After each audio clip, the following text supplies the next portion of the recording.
Think about your brand for a moment. You have a listing binder. You walk in and talk about your marketing plan, how it's strategic, how it's different than the competition, and why they should hire you and not the other guy. And then we've got a pricing presentation.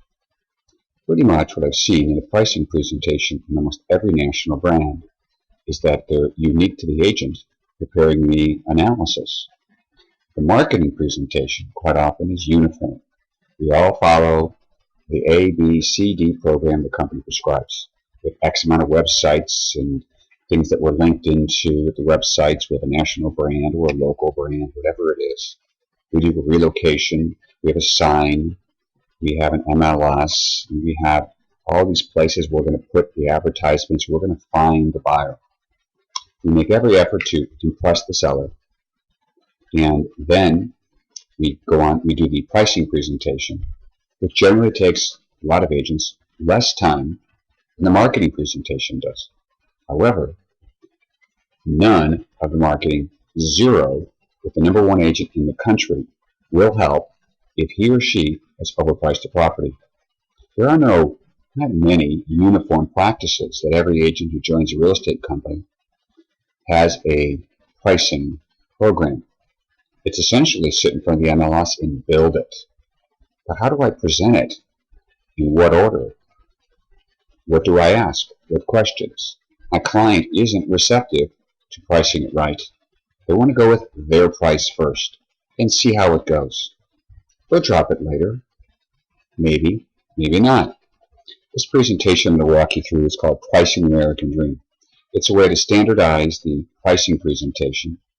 It's also a very effective way, in the order that we're going to present this, that it moves the client from a state of not ready to a state of readiness for pricing it correctly. But obviously, in order to have a person have a state of readiness, they have to have a change of perspective. A lot of times they believe their property is the best, doggone it, because it's my property. Everybody wants this subdivision because it's our subdivision. People are always talking about wanting to move in here. Whether true or not, that's irrelevant. An overpriced listing is an overpriced listing, and none of the marketing plan will serve an overpriced listing. And so what happens? We get it priced right. If you drop the property 30, 50 grand below its property value, heck, we don't need any marketing whatsoever. We'll probably end up getting multiple offers. So how do we make this presentation to people that are really in the not ready stage? That's Price the American Dream. This document comes with your name already printed on it. This is a web-based program. Every time you go to this presentation, it's got your information on it. You're going to go to the kitchen table, and what you can do is just show the seller. This is page 1 of a 4-page presentation. The cover page looks like this. You know what, we study the market, Mr. and Mrs. Seller, from 5 key perspectives. If you will, there's the appraiser's perspective, which not everybody likes because sometimes the appraiser comes in low, but we must study the appraiser's perspective because they're going to come 90-95% of the time there's going to be an appraiser involved. So my job is to determine and defend the value, not just during contract negotiations to the buyer and the buyer's agent, but additionally when the property is appraised. The story nowadays is we can sell a property with the economy improving, but the one challenge we're having is still getting properties to be appraised.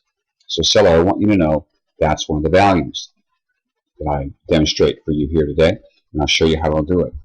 You know, buyers are really assigning value to features emotionally, and they figure out if they keep passing on your property, they're essentially saying your price doesn't match the features that are missing. This is a fancy way to say, seller, you're overpriced.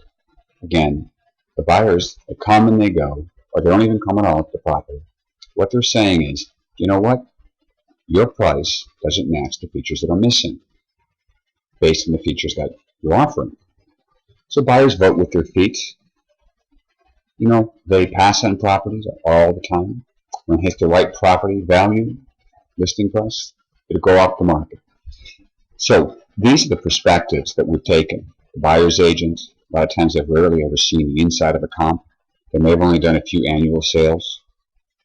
From the seller, of course, you expect ROI, which we call return on your investment. So it's time to move my money is what you're saying.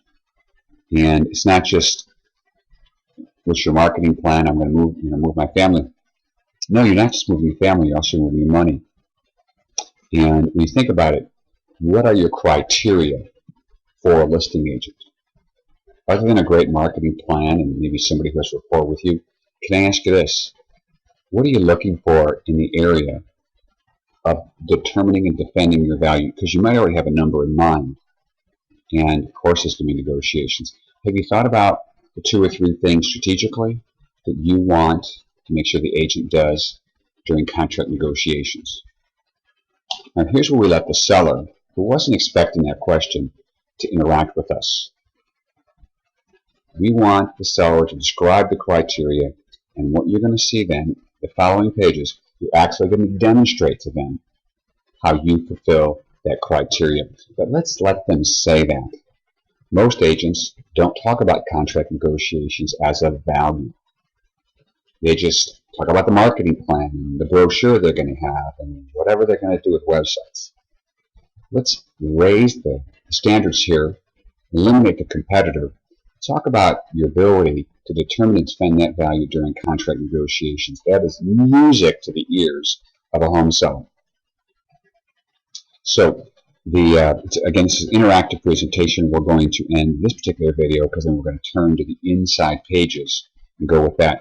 This is simply the intro. It's very important that we ask the seller, can I ask you this? What do you have expectations of the realtor during contract negotiations? Normally when we ask the question, seller, what do you have as far as expectation? They say, well, get it sold, and we want a good marketing plan, and somebody who knows the area. Well, that's a pretty obvious answer. So make sure we're asking a question all throughout this presentation. And the one we're going to ask right off the front page is, can I ask you this? What criteria do you have, other than getting it sold, if you will, during contract negotiations? Anything you've experienced in the past that you liked a lot from a realtor or didn't like? A lot of times the seller is not going to know what to say. Well, we just assume negotiations. And well, hopefully you have some data to show the seller that the properties that you've listed recently or in the past few years has a tight list price to sale price ratio, number one. Number two, that your data, you can show you have a shorter days in the market than the other agents in the area. Number three, you can show a seller that a great number of your properties, out of every 10 you sell, never needed a price reduction.